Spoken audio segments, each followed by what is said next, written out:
as a parent, you have to ask a question. What type of parenting or what type of parent are you? This is not about biology. This is about responsibility to lead a child, guide a child, guard a child, lead them, educate them, not with money, with content of the mind, developing that child's personality, increasing the cognitive sense of that child with, let me use an expression we like to use here, teaching that child village sense or street, even if the child is Ajibata. Because you are not always going to be with that child. You will not be able to protect that child. The child is going to go to the streets by himself, and he needs to be streetwise. Let me tell you an interesting contradiction that the Bible gives. It says, be as gentle as a dove, yet as wise as a serpent. Interesting view. So that's your job as a parent, to say, hey, I have to teach this child to be able to survive and succeed out there.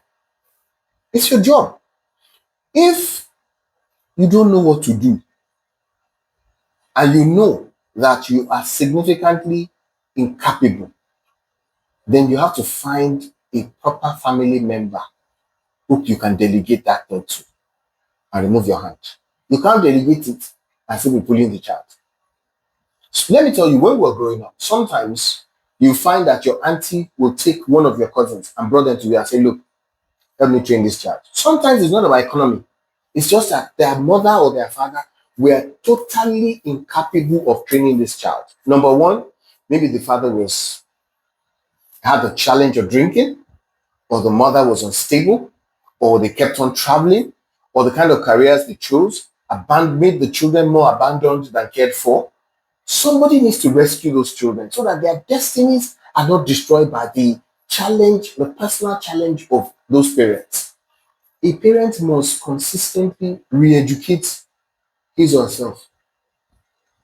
The circumstance of your secondary school or your university is all over. Now you have to educate yourself because you have a child who represents a generation that you need to invest in.